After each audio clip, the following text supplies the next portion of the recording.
G'day humans, Chris Stead here. It's day 5 of my Dreams of Tahiti cruise with Windstar. And new day, new destination.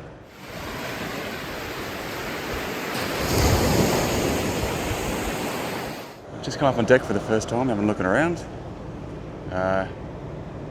Looks beautiful. So had a good night's sleep, which is good. We actually didn't start moving until 4 AM in the morning. And I did wake up once we got moving, and I did that movement kind of must have woken me up a little bit, and did kind of struggle to get back to sleep after then, but I was really super comfortable and I actually feel a lot better today, like rested. My body's not quite as achy and painy. Got another early morning today, so I was up to see the sunrise, which was great. It was really beautiful. My window was perfectly facing the sun as it came up. It was like, yes, this is great. And then, I've got an 8 o'clock departure for an excursion. I'm doing Scenic Explorations of Taha'a, I think it's pronounced. So that's going to be scenic. And I'll probably do some exploring. But yeah, it's interesting, these early starts. I was really keen on making sure that I got to the gym each morning and did a workout, just something to kind of offset the alcohol and the food. And but these early excursions have pretty much put the kibosh on that. I haven't really had a chance to get up early and do anything more than my stretches. So that's something to note. If you're like me and you had aspirations of doing more gym work, you're going to have to choose between that and a spa after you've done your excursions. But anyway, let's get amongst it, hey? Get out there and see what's going on. A quick look at where we've landed. So we're actually anchored today, which means I'll probably open the back of it. And we're also doing something on a private beach today. So I'm really interested to see how that pans out. But apparently they're going to take us on Zodiacs out to a private beach for a barbecue on the beach, and hopefully a snorkel, because I still haven't had a chance to go for a snorkel yet. I was really expecting to just be able to. I just expected to be snorkeling almost every day. I just thought there'd be snorkeling that's everywhere. It's Tahiti, but really haven't had an opportunity as yet. So, and I haven't chosen a snorkeling excursion for that very reason. I just thought we'd be doing it. But if we're on a place like that, and there's just, you can see the reef right next to it, so I'm hoping to get some snorkeling in today, see some of the wildlife. Look at that.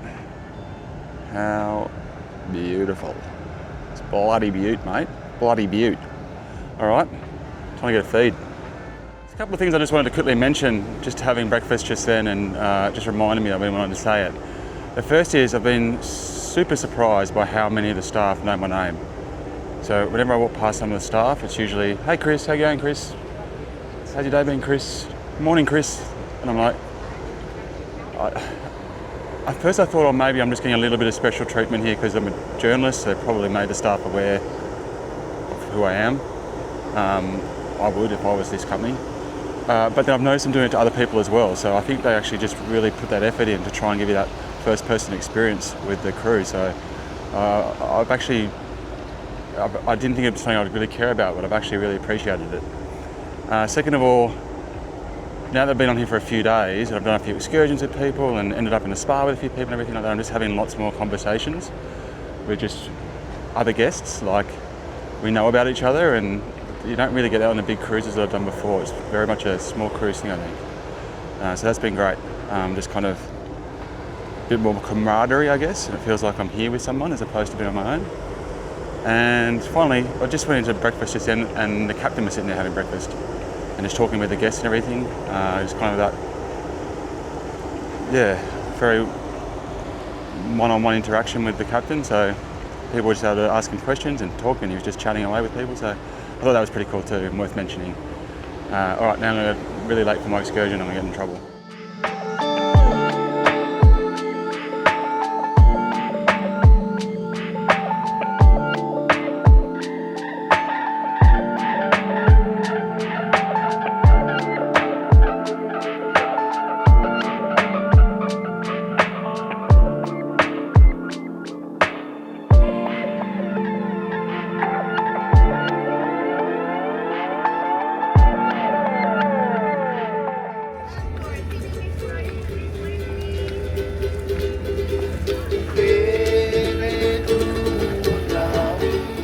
Righto then, so I just got back from the shore excursion, which was the scenic journey around Taha'a, is that island there.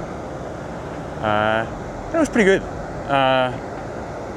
There was quite a few of us. There was enough for four-wheel drives, like ute things. So about 32 of us, I think. And we basically drove around the entire island. So there's a lot of driving, but it was kind of beautiful. Like, it was sheltered, it was breeze, got a really good view of everything as you went round, and you get to see the other islands as well, Bora Bora on the other side.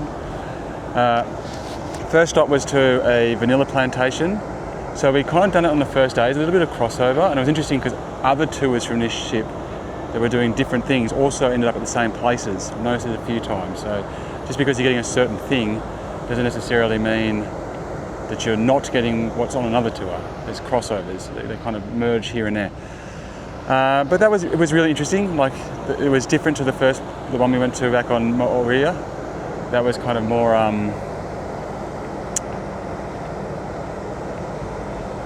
about fruit, and vanilla was just a part of it, whereas this was like a proper sit down, take you through vanilla and its history in Tahiti and around the world, and what makes it good, and the process of harvesting it and all that type of stuff. So I thought it was pretty interesting,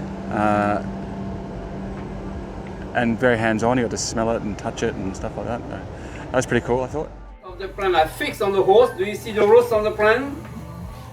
They graft by themselves on the tree, but don't kill it. But the plant don't get the nutrition from the tree. But the plant get the nutrition from the soil and from the humidity of the air. The climate is humid, and to maintain that moisture we use coconut husk. We have so many coconut trees. So coconut husk keep the moisture and becomes like organic fertilizer for the plant and for the tree. They grow together until eye level. What we do, maybe we chop most of the time we chop the tree, or we turn the plant back down. The plant right to the bottom, re-roots. We fix again the plant on the horse and it grows again up. Make, I don't know how many circles, 2 years later, 2 years minimum, until 3 years maximum, we have developed flowers. And they don't bloom the whole year. And when is blossom time, what we do during that time, we have to pollinate them. So how we do? I use a stick, any kind of stick. It can be a toothpick. Some use directly the nail of their thumb or their thumb. Open the center of the flower. Do you see the corolla? The central petal. While you open it, you have inside the stamens. What do you get on the stamens? And where you have to put that pollen? Which part of the flower? Inside. Yeah, inside. How you call that part in English? No, you have the stamens, and you have the pistil. So for the first part of this excursion, we've gone to a vanilla plantation. Just got taken through a pretty detailed briefing on how they make the vanilla, what makes the vanilla different. Kind of sampled some of the product as well, and yeah, it was very informative. Didn't overstay its welcome, and just having a look around the plantation now. So this is some of the vanilla right here. So they grow it like a vine. It's all, they don't have bees, the right bees here, so they're all hand fertilised when the flowers come. So it's a very different vanilla bean to the rest of the world, but yeah, it was really interesting. It's nice and cool in here, it's good setup. It's nice to see kind of inside the lives of classic Tahitian farmer. We went from there, quite a long drive around the island to the other side of the island, then we went to a pearl farm. And so on the first day, the excursion that I'd done there was a pearl shop. And we just went there and it was literally just a shop and they didn't tell you anything about the process. This actually did a proper demonstration and took you through the entire process of how they, not only how they make the pearls happen and get them out of pearls and where the Tahitian pearls sit in the grander world of pearls, and demonstrated how they did that, but also demonstrated how you value a pearl and the differences between them and what to look out for and stuff like that. So even though I've got no interest in jewellery whatsoever, I still found it really interesting. It's just like, I feel educated now on this industry and this big part of Tahitian life. So I still thought it was really good, and I ended up actually buying a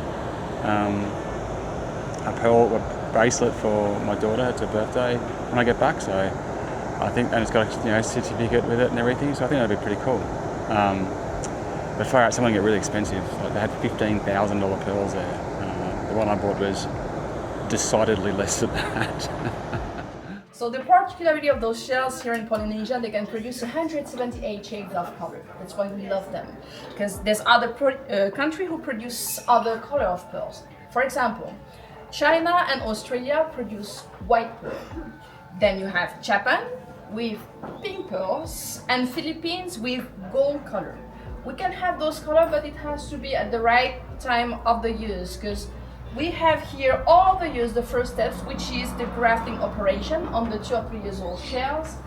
The harvest, you have to come back tomorrow. We will still have it, but the next one will be on October or November.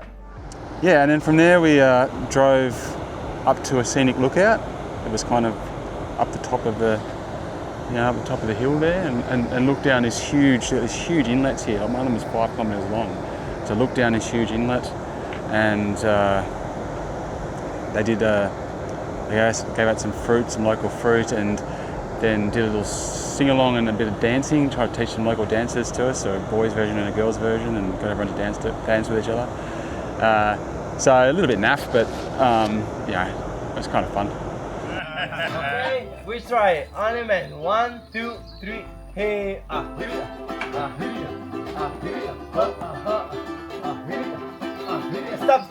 Stop. So yeah, not an outrageously unmissable excursion, but it didn't go for long. I got back to the ship at like 11:30, and now I'm going to catch a Zodiac out to one of these islands somewhere, and hopefully go for a bit of a snorkel and just relax on the beach. So I'm looking forward to that, and because I haven't done any snorkeling yet, so it's time to do that. Anyway, that's a wrap on the excursion, and we're halfway through the day, and now I think I'm hopefully heading off to one of these. I can see some really good waves coming in off there. It's the thing that's really frustrating me. I'll just do anything to just get on a surf trip right now and just get out there and just catch some. Imagine just sitting out there all day in this weather just catching barrels. So good. I'm really regretting not looking into that further and deeper, just to see whether there was any possibility that I could have done it. Anyway, it's right there. I could almost swim it. All right, let's get back into it.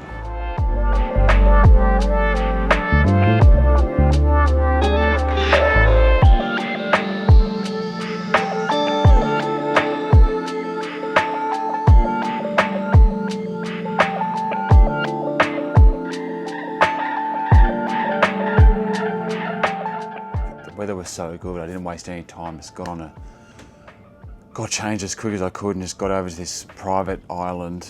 I don't know how private it is, but we were the only ones there, and it was such a great experience. It was so good, and it was easily the highlight of the trip so far. And I spoke to a lot of people, and they all said the same thing. Actually, it was their favourite day, and the vibe of just being there was, like everyone was so happy, and it was great to be a part of it.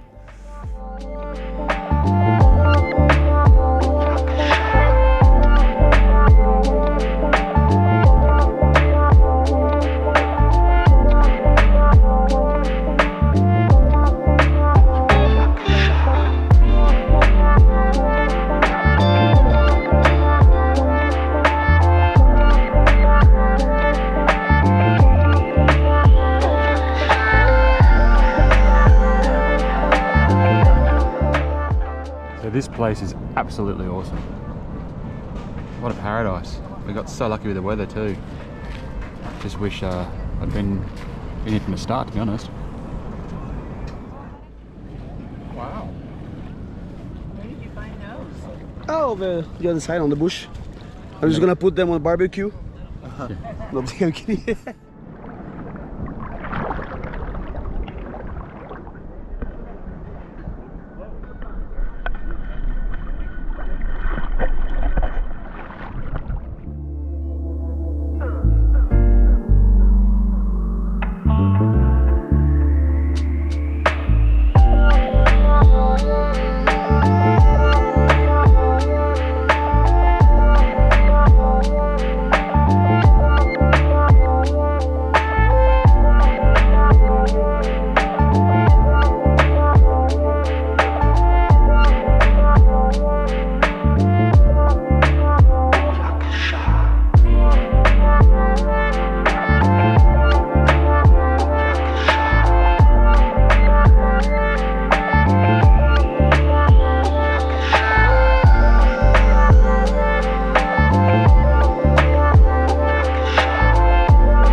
pretty awesome out here. So many fish, coral's really alive too. Until you get into the channel, it tries to be where all the water current comes through. It's pretty bleached in there, but over here it's actually it's holding up really well. Seen lots and lots of fish. Haven't seen a shark, a stingray, or a turtle yet, so still gotta keep hunting. But seen so many fish. It's absolutely just rife with life. I'm gonna keep going. This is the best, man. How good is this? Fine Island. Snorkeling. Bar. This is my happy place. Except I don't have my surfboard. Then it'd be my heaven. Alright, let's get back into it.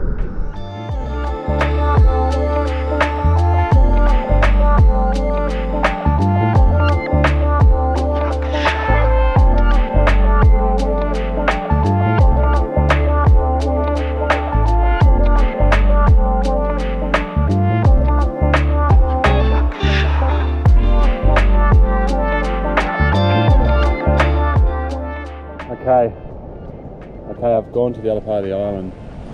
It's kind of like nothing on this side, it's just basically just palms. Looks like it's been cleaned out though. Looks like they're keeping it, or maybe the waves come over it. I'm going to try snorkeling off the end here. These guys are doing some locals doing some stuff. I'm just trying to get some of that edge of the atoll style stuff. See if I can find a little spot over here. Maybe see something a little bit bigger. With a fin on top.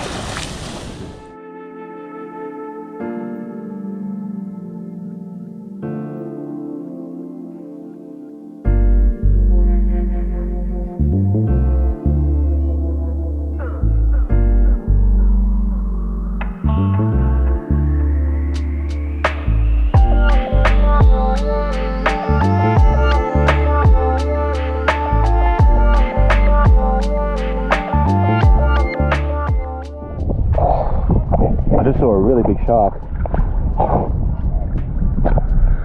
Don't really know what type of shark it was. I'm assuming it was a reef shark, but it was so big. I think I've seen a reef shark that big before.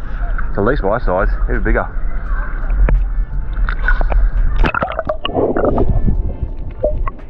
I've been staring up at this palm tree for about half an hour, 40 minutes now. Just listening to the waves and the wind. Feeling the sun.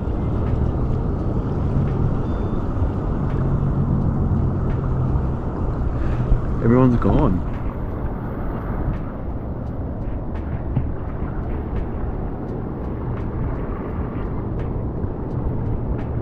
I just don't want to leave.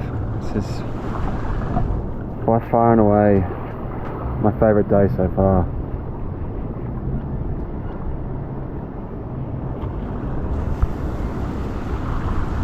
I just feel like I'm in paradise.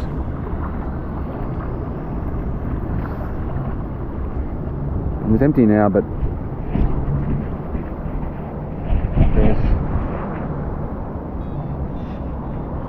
so many people here having such a good time and chatting and laughing and playing volleyball and snorkeling and spotting sharks and spotting fish and kids building sand castles and just everyone having such a great time. And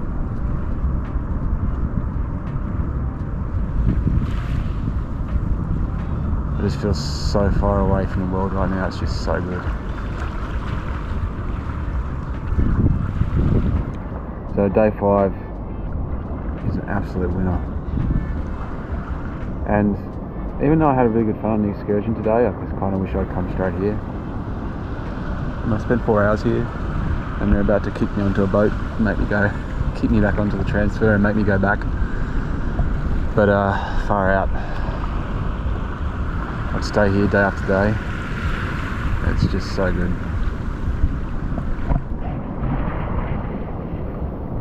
How can you whinge with that?